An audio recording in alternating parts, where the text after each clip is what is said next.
Hello दोस्तों, आप सभी कैसे हैं। आई होप आप सभी अच्छे होंगे। दोस्तों, आप सभी को मैं जैसे बोला था कि वीडियो एक एक कर लाऊंगा, तो जैसे में आप लोग जानते होंगे कि चैप्टर नंबर लेसन नंबर 1 लेकर आए हूँ, वास्तविक संख्या। इस वीडियो में दोस्तों छोटे छोटे बातों को मैं बताऊँगा, क्योंकि छोटे छोटे बातें इसलिए मैं बताऊँगा कि कमज़ोर से कमज़ोर विद्यार्थी इस वीडियो को देखकर अपना मैथमेटिक्स में नंबर ला सके। तो चलिए बिना किसी देर के इस वीडियो को करते हैं शुरू। देखिए दोस्तों, ये जो वास्तविक संख्या है ना दोस्तों, इसमें संख्या के बारे में पहले आप लोगों को मैं चर्चित करूंगा, बताऊंगा, छोटे छोटे बातें बताऊंगा। फिर 2 नंबर वीडियो लाऊंगा, पार्ट 3 लाऊंगा, पार्ट 4 लाऊंगा, इस प्रकार से लेकर आऊँगा। तो चलिए, इसमें पहले नंबर तो हम जानेंगे दोस्तों वास्तविक संख्या में छोटे छोटे बात। 1 नंबर में जानेंगे दोस्तों कि अंक के बारे में। किस चीज़ के बारे में दोस्तों? अंक के बारे में। इंग्लिश में इसे कहते हैं डिजिट। क्या बोलते हैं दोस्तों? डिजिट बोलते हैं। इसके बारे में पहले हम लोग अध्ययन करेंगे, पढ़ेंगे। देखिए दोस्तों, डिजिट बोला जाए ना अंक, तो दुनिया में दोस्तों किसी भी संख्या को लिखना होगा तो इतना ही अंक का प्रयोग होता है दोस्तों, ध्यान दीजिएगा। 0, 1, 2, 3, 4, 5, 6, 7, 8, 9, इसको ही बोलते हैं डिजिट, यानी अंक बोलते हैं। ये कितना है दोस्तों? 10 होता है। 1, 2, 3, 4, 5, 6, 7, 8, 9, 10। तो डिजिट कितना होता है दोस्तों? 10 होता है। उसे इंग्लिश में क्या बोलते हैं? डिजिट बोलते हैं, हिंदी में बोलते हैं अंक बोलते हैं दोस्तों। तो आप लोग अंक के बारे में जान गए कि डिजिट 10 होता है, 0 से लेकर 9 तक होता है। तो आप लोग 1 नंबर में पढ़ लिए डिजिट के बारे में। 2 नंबर में बात करेंगे दोस्तों। 2 नंबर में छोटे छोटे बात बता रहा हूँ दोस्तों। 2 नंबर में बात करने वाला हूँ कि प्राकृत संख्या के बारे में। कौन संख्या के बारे में दोस्तों?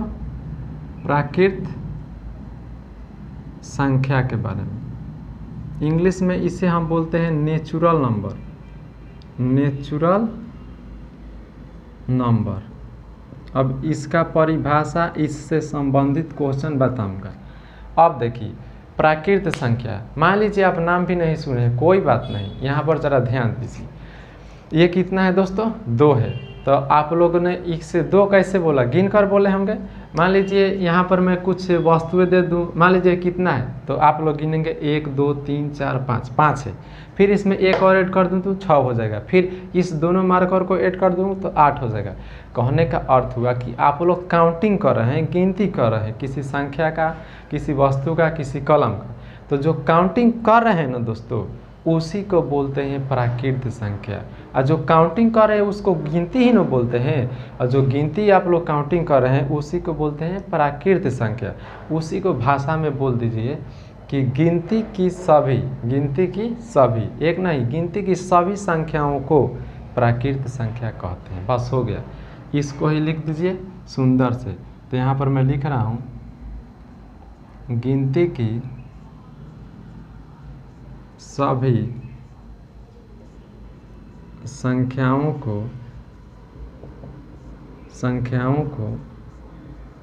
प्राकृत संख्या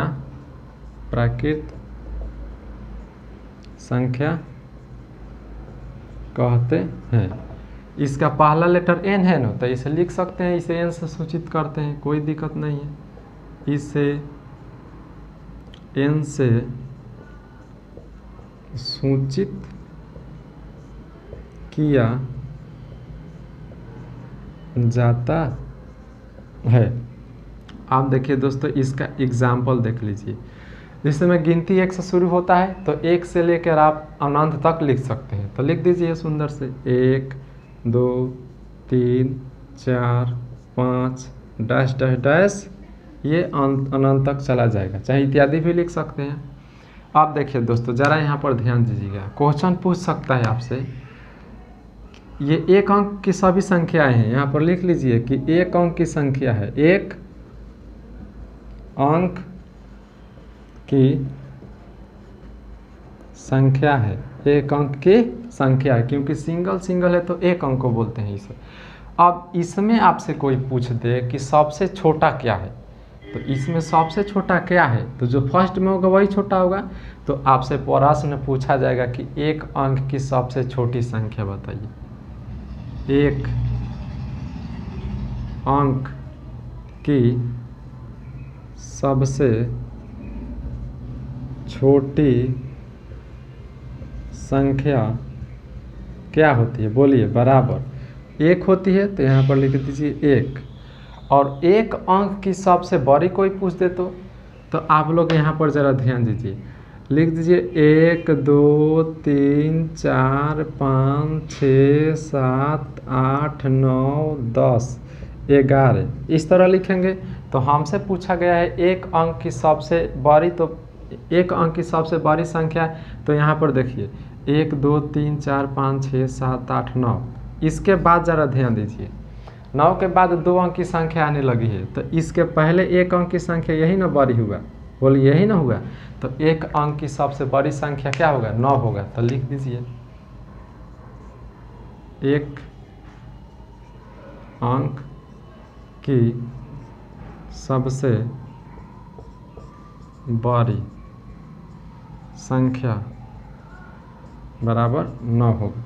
चलिए, प्राकृत संख्या के बारे में आपने अध्ययन कर लिया। अब देखिए दोस्तों, इसके बाद आता है हमारा 3 नंबर संख्या, पूर्ण संख्या। कौन संख्या दोस्तों?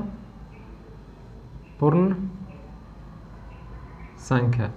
इंग्लिश में बोलते हैं होल नंबर, होल नंबर।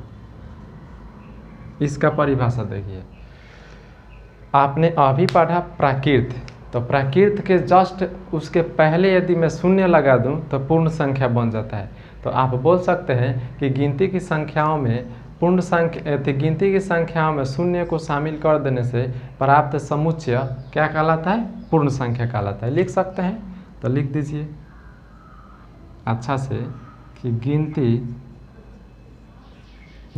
की नहीं, प्राकृत संख्याओं में, इस तरह लिखिए, प्राकृत संख्या में यदि शून्य को शामिल कर दिया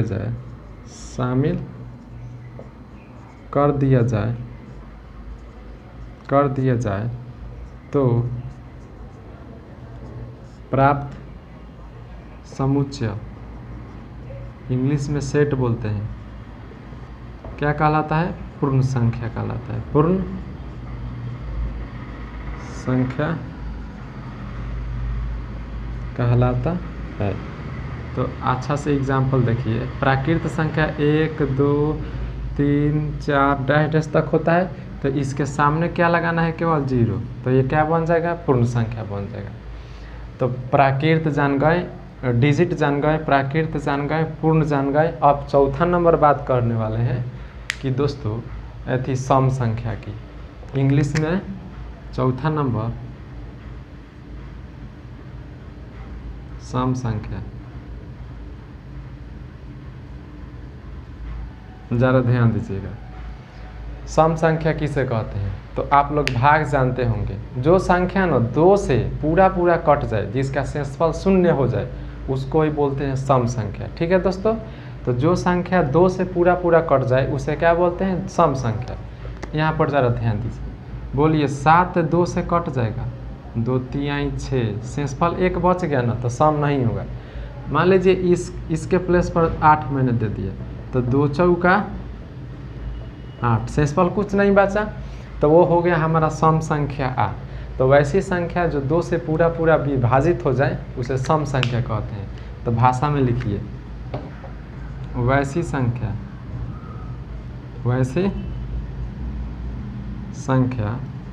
जो 2 से पूरा विभाजित हो जाए उसे सम संख्या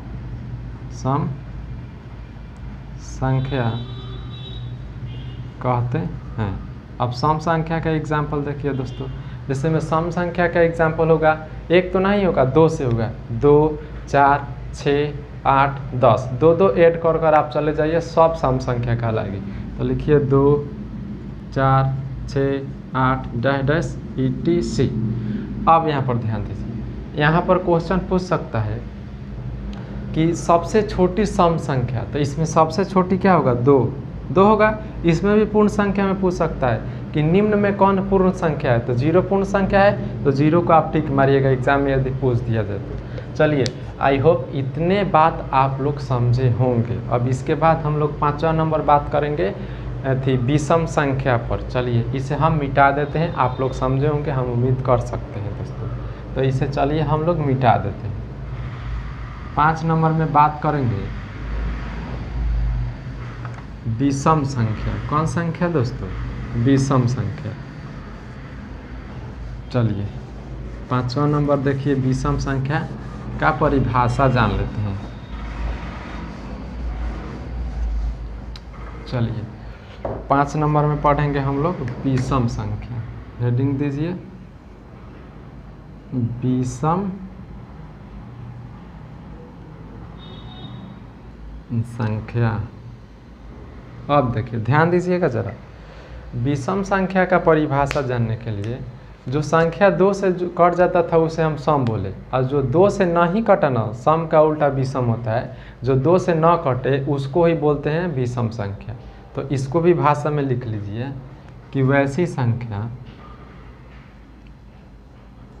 संख्या जो 2 से पूरा विभाजित न हो उसे विषम संख्या कहते हैं। इसका एग्जाम्पल देखिए दोस्तों, 2 से पूरा न कटे उसे हम क्या कहते हैं, विषम संख्या। 1 3 5 7 9 डैश डैश डैश ETC। इसमें 2 से पूरा कोई नहीं कटेगा, आप भाग लगा लीजिए, 3 नहीं कटेगा, 5 नहीं कटेगा, 9 नहीं कटेगा, तो इसको क्या बोल सकते हैं, विषम संख्या बोल सकते हैं। चलिए इसके बाद में हम लोग पढ़ने वाले हैं 6ठा नंबर में पूर्णांक के बारे में। इंग्लिश में बोलते हैं इंटीजर।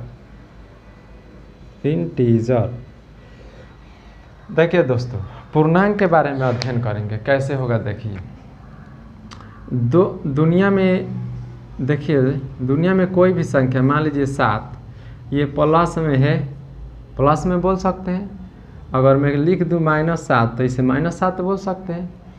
अगर इसी दोनों बात को एक जगह लिख दूँ कि +-7, तो ये दोनों बात लागू हो जाएगा। बोलिए लागू हो जाएगा कि नहीं। +-7 को मैं 2 खंडों में बांटा, एक प्लस में एक माइनस में, दोनों को इकट्ठा किया तो +-7 हुआ।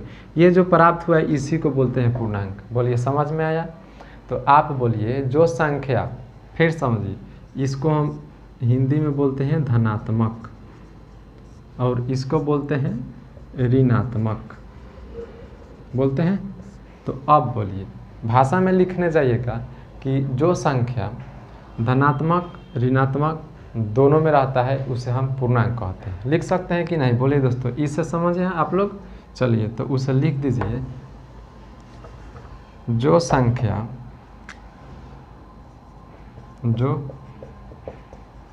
संख्या धनात्मक ऋणात्मक दोनों में रहता है, दोनों में रहता है, उसे पूर्णांक कहते हैं।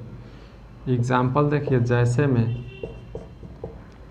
+-1 +-2 +-3 डैश डैश डैश चला जाएगा, तो ये हो गया आपका पूर्णांक। इसके बाद हम लोग बात करने वाले हैं बहुत ही अच्छा, जिससे एग्जाम में क्वेश्चन पूछता है परिमेय संख्या, अपरिमेय संख्या। ठीक है दोस्तों, तब पढ़ेंगे वास्तविक संख्या।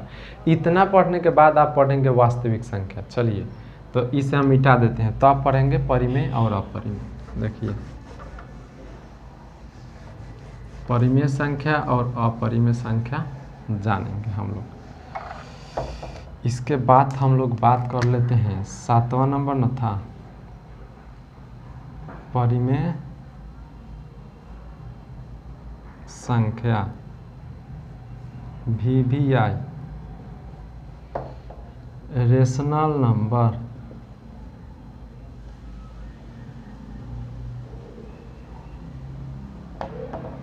इसे ध्यान दीजिएगा जरा, परिमेय संख्या किसे कहते हैं?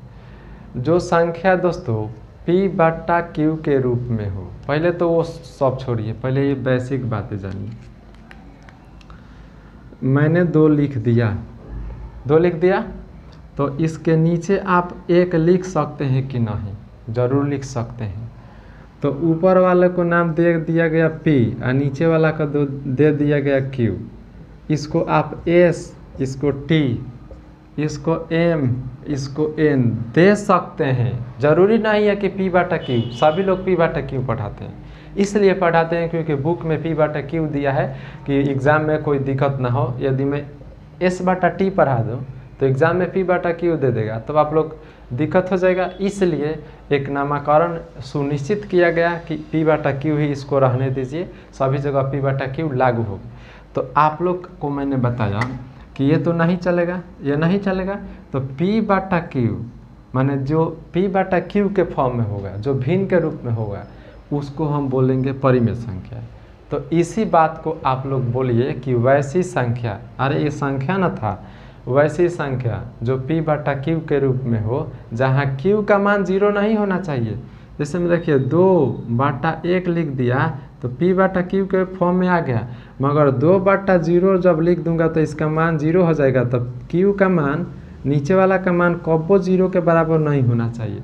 तो लास्ट में भी आप बोल सकते हैं कि वैसी संख्या जिसे P/Q के रूप में लिखा जाए जहाँ Q does not equal to 0, Q does not equal to 0 माने Q का मान 0 कभी नहीं होना चाहिए, नहीं तो वो अपरिमेय संख्या कहलाएगा, परिमेय संख्या नहीं कहलाएगा। तो इसी बात को अब मैं लिखूंगा इसको भाषा बनाकर। देखिए वैसी संख्या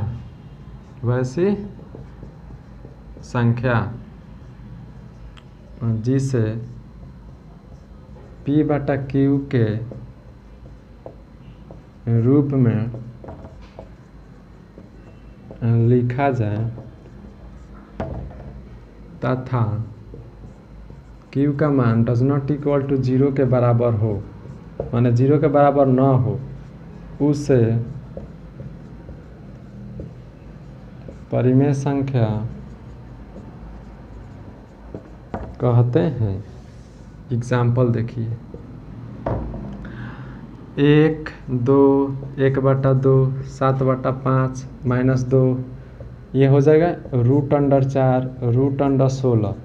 अब आप लोग बात एक ध्यान दीजिएगा, जब रूट आ गया है बात, तो रूट वाला बात अच्छा से समझिएगा, इससे भी क्वेश्चन पूछ सकता है।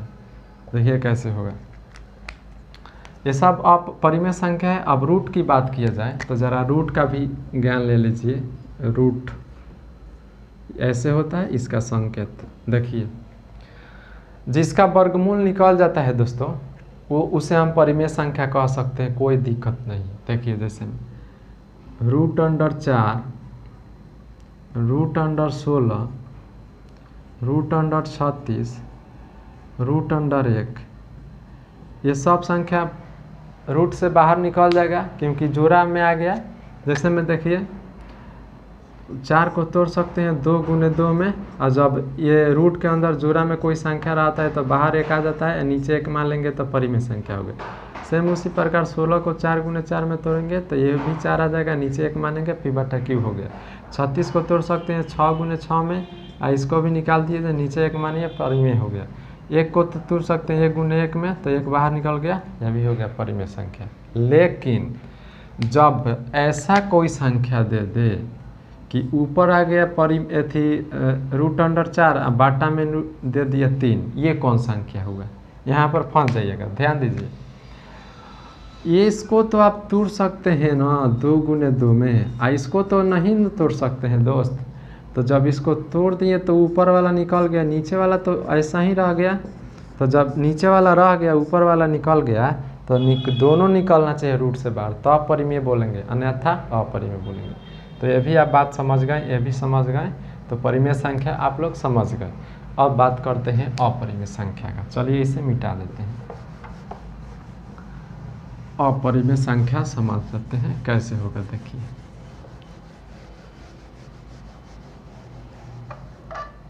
चलिए 8वां नंबर में अपरिमेय संख्या,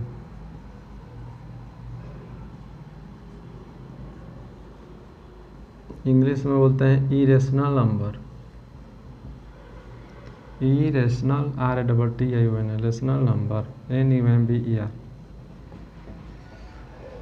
परिमेय संख्या आप लोगों ने पढ़ा, तो परिमेय का उल्टा कर दीजिए अपरिमेय आ गया। जैसे में सम का उल्टा विषम होता है, अपरिमेय संख्या का उल्टा परिमेय संख्या से है। परिमेय का संख्या उल्टा अपरिमेय संख्या, तो परिमेय P/Q के रूप में लिख सकते हैं और अपरिमेय को P/Q के रूप में नहीं लिख सकते हैं। ठीक है दोस्तों, इसी बात को लिख दीजिए यहाँ, तो ध्यान दीजिए।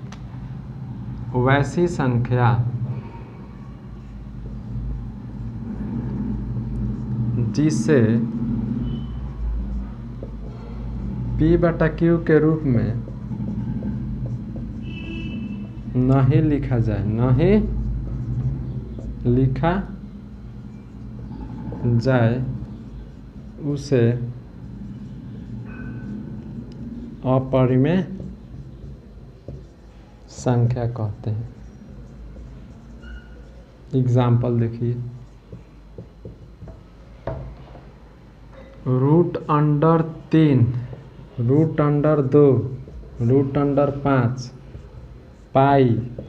π/2 ETC। अब यहाँ पर ध्यान दीजिए, नया बात सिखा रहा हूँ।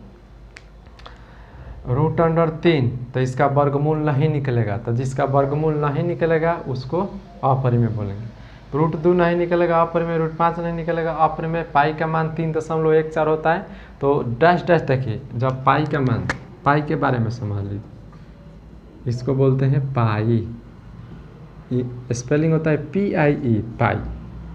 ध्यान दीजिए, पाई कुछ नहीं है, एक संकेत है, एक चिन्ह है। पाई का मान 3.14 होता है, 14 होता है, और पाई हमेशा अपरिमेय संख्या होता है। यदि पाई के नीचे कोई संख्या दे दे, 2, 4, 8, 11, कोई संख्या दे दे, उसे आप बोलिएगा अपरिमेय संख्या। क्योंकि मान लीजिए इस पर रूट भी रहेगा ना, रूट तो 2 निकल जाएगा, तो π/2 फिर हो गया अपरिमेय संख्या। तो पाई कहीं दिखे, रूट के अंदर भी यहाँ पर दिखे, तो उसे आप बोलिएगा अपरिमेय संख्या। तो अपरिमेय संख्या आप लोग समझ गए होंगे, अपरिमेय संख्या समझ गए। अब आएगा हम लोगों का अगला होगा भाज्य संख्या और अभाज्य संख्या। कौन संख्या दोस्तों? भाज्य संख्या और अभाज्य संख्या के बारे में जानेंगे। देखिए दोस्तों, पहले हम भाज्य संख्या अभाज्य संख्या न जानकर जितना पढ़े उसको पहले रिवाइज कर लेते हैं। 1 नंबर में आप लोगों ने पढ़ा अंक, इंग्लिश में इसे हम लोग डिजिट कहते हैं। 2 नंबर में आप लोगों ने पढ़ा प्राकृत संख्या, इंग्लिश में नेचुरल नंबर बोलते हैं, नेचुरल नंबर। 3 नंबर में पढ़े आप लोग पूर्णांक, इंग्लिश में इंटीजर बोलते हैं। 4 नंबर में पढ़ाएं सम, संख्या। 5 नंबर में पढ़ाएं विषम संख्या। 6 नंबर में पढ़ाएं आप लोगों को परिमेय संख्या। 7 नंबर में पढ़ाएं अपरिमेय संख्या। अब इसमें कौन इम्पोर्टेंट है ये भी आप लोग जान जाइए। तब आगे बढ़िए। ऐसे पढ़ाई होता है। देखिए इसमें तो प्राकृत इम्पोर्टेंट है, पूर्णांक भी है, सम भी है, विषम भी है, परिमेय भी है, अपरिमेय भी है। इसमें भी सबसे ज़्यादा आप लोग महत्व दीजिएगा परिमेय संख्या पर, अपरिमेय संख्या पर, क्योंकि इससे अक्सर एग्ज़ाम में क्वेश्चन पूछा करता है। इस दो चीज़ से, परिमेय संख्या कौन है, अपरिमेय संख्या कौन है, 1-2 नंबर का ज़रूर आपसे ऑब्जेक्टिव में पूछ सकता है। तो दोस्तों आप लोग इतना बात समझे कि नहीं, कमेंट बॉक्स में ज़रूर बताइएगा। और इसके बाद में पार्ट 2 में लाऊंगा। वीडियो बहुत लंबा हो रहा है इसलिए मैं छोड़ दे रहा हूँ। पार्ट 2 में इसके बाद में लाऊंगा और पार्ट 3 में जाकर इसका थ्योरी समाप्त कर दूंगा। तो अब क्वेश्चन कराऊंगा ऑब्जेक्टिव और सब्जेक्टिव। फिर मिलते हैं अगली नई वीडियो में। Bye bye.